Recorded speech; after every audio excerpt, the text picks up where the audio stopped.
કોઈનું ના કેવું મને, પેલો ને કેવું મને. આ બધા ઓફિસરો છે. કોઈ પોલીસનું ના મને પછી આગળ જવા દે, એટલે પછી જજનું મને કે 10 વનની ફટકારો, તાર પછી એ લઈ જઈને ચોકન ગાલે હડિયો પાછા ધકેલે કે ના ધકેલે.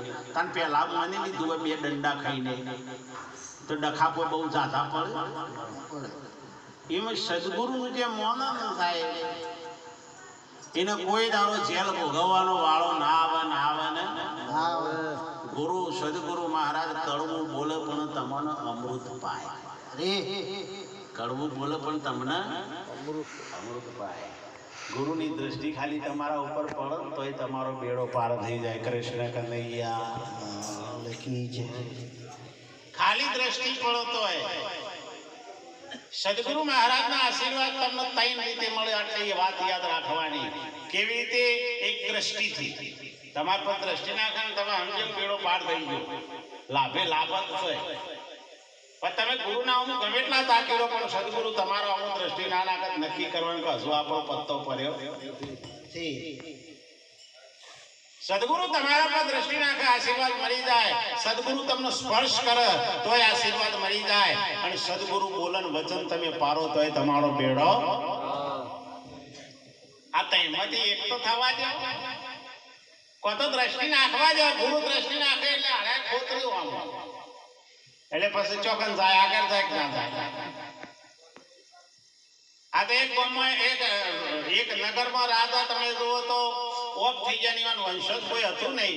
એટલે રાજાએ પરિપત્રમાં લખેલું કે મારો દેહાંત થાય એટલે ગમે તે તમે જો કે હવા વહેલો ઉઠે ને આ રાજપાટ જ દે.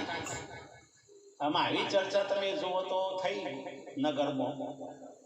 એટલે બધાય હવામાં વહેલા જ ઉઠે. કોઈ 3 વાગે ઉઠી જાય, કોઈ હરિવાજ, કોઈ તો વળી ઊંઘ્યા જ નહીં. શું લેવા બોલો ખરા? ઘણા તો ઊંઘ્યા જ નહીં. ઓટા માર કર્યા કે આ ઊંઘ્યા તાણા ડખો થાય ને. જાગવાનો વાળો ક્યાં ના આવે? ઊંઘો તો જાગવું પડે ને. પણ જાગતા રહો. આમ કરતા કરતા તમે જુઓ તો રાજ દરબાર ભળાય પેલા તમે જુઓ તો 100-200 માણસ ઉભા થઈ ગયેલા. આમાં 100-200 તો ગાદી પર બિહાર રાજા કેટલો જોવે અને ભેગા કેટલા થયા. એટલે પછી તમે જુઓ તો પરિપત્ર પાછું બીજું લખેલું હતું કે નહીં જો આ પરવાનો વચ્ચે જાજા ભેગા થાય તો બધાને લાઈનમાં ઉભા રાખે અને ઉપરથી ફૂટું ફળકાવ્યું. જેના માથા ઉપર પડે એને રાજગાદી. એટલે તમે જુઓ તો બધા લાઈનમાં ઉભા રાખ્યા અને પછી ઉપરથી ફૂદું ફળકાય. ફૂદાણ સમજો ને તમે? પેલું પેસું હોય ને ચકલીનું કે મોરનું કે જેનું પેસું હોય ને ઉડતું હોય એ રેને ઉપરથી નાસ્યું. એટલે આમ તમે જો તો રતનસિંહભાઈના માથા ઉપર પડવાનું છે એટલે પાછળ અર્જુન નોમ હતા. એ ફૂંક મારી એટલે ફૂદું આગળ. એટલે રતનસિંહ કે હારું મારા પર પડતો તું જ્યુસ ખમણ ને બીજા આગળ ફૂંક મારી. તમે જુઓ તો 3 કલાકની ફૂં ચાલ્યું. આ ફૂદાન ઢળવા દીધો. બીજું લખેલું હતું કે ફૂંકો મારું બધો ઘેર કાઢજો કૃષ્ણ કનૈયા. તો હારી ફૂંક મારો તો હારું, બાકી એકદમ જો અવરી ફૂંકો મારો તો ઘેર રહેજો પૈસા. ઓય આ ભક્તિ છે ને એ મરજીઓના કોમની છે, કાયરોનો કોમ નથી. આ તો જેની માને હવા છે ભૂખ ખાધી હોય ને એ ભક્તિ કરી શકે. માય કોંગળો ભક્તિ ના કરી શકે. આ તો જેને સદગુરુના હાથે સાહેબ જેને પ્રીત લાગી હોય સાહેબ, ભક્તિ સસુરાની નહીં કારણનો કામ. પ્રથમ પહેલો મસ્તક મુકન વર્તી લેવો. ભક્તિ માય કોંગળો કોમ જ નથી. આના આ જોરબેરી હાલવાનો વેપાર નથી. પહેલા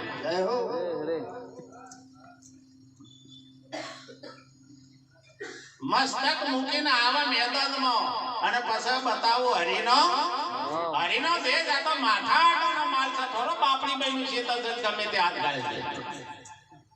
આ તો આમ સરિતા આમ તો મુજે ઓર સબ બીજો કે સાહેબ મારા જેવો જ મને ઓળખી કે બીજો ઓળખી જ ન આવે. લેવા બોરે હું આ તો કોઈ બકાલું છે. હીરોના વેપારીએ કોઈ દારૂ મોહો પાડી પેલા અને બટાકો એ તો આટણ કાટડીએ બધા મોહો પાડે.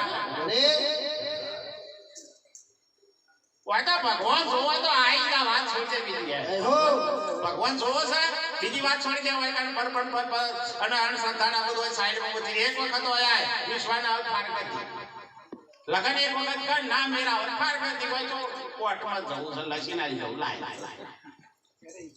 અરે ના સમજણ પડો તો હું ઉઠવા નહીં દઉં તો સમજણ નહીં પડો તો હું ઉઠવા નહીં દઉં પણ એક વખત આઈ તો ખરો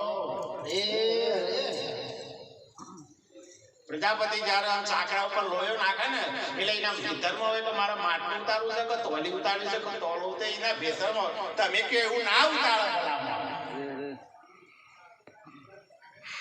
તમે તો ધૂણી કહો તો એ ધૂણી ઉતારો ધૂણી ખબર પડે છે કોઈ મળી જાય પણ નહીં ખોખડું લઈને જતો હું કોઈ વાડલી આ બાર તો બોલે અમારે ધૂણી કીએ બાબા અરે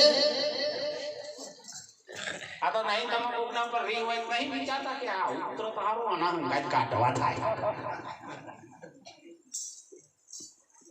ભક્તિ છે મરજી વાળું કોણ છે ભક્તિ શુરાપુરાનું કોણ છે કાયરનું કોણ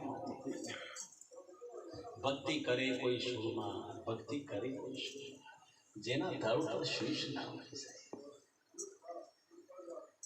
તો આવે એક વખત આય આ તો પણ આપણો થયું છે ને ભગવાન અવરું થયું છે એક ભાઈને દાખલ કરેલો દવાખાને હોસ્પિટલમાં તે 4-5 દાડાથી દાખલ કરેલો અને રજા ના લે એટલે બધા ખબે લેવા તો હોય એટલે ખબે લેવા ગયેલો દર્દી ફરતો થઈ ગયેલો અડધો ફરતો થઈ ગયેલો એટલે ખબે લેવા ગયેલો ને ભાઈને 2 રાતો પાણી વાર કરીને બાપરાની ઊંઘ જાગો ત્યાં દર્દીના ખાટલામાં રહેવું છે અને દર્દી તો બાપરો ફરતો થઈ ગયેલો ખબે લેવા ગયેલો હારો વાયરો હતો એટલે ખાટલા થોડો આડો પડ્યો એમને પેલો વાતે વાળ્યો એટલે અરે એમને જડી પડ્યો હુઈ ગયો એટલે તમે જો તો દર્દી કે થોડી વાર બાપરા ઉજાગરો છે કે હું આનું ઊંઘવા જાય હું થોડું વાટો મારી આવું તે વળી મેં તો ઉતર્યો તાર તો હજી ડોક્ટરને લસીને આલ્યું કે 1 નંબરના ખાટલા મંજૂર છે લ્યા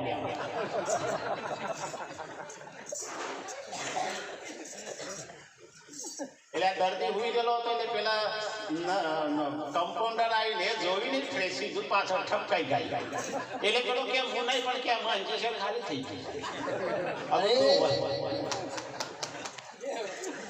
આપણે દખા અવાજ થયા છે દર્દીએ કોઈ છે અને ઇન્જેક્શન લીધો ઠપકાઈ છે પૈસા કોમમાં રિઝલ્ટ નહીં મળતો અરે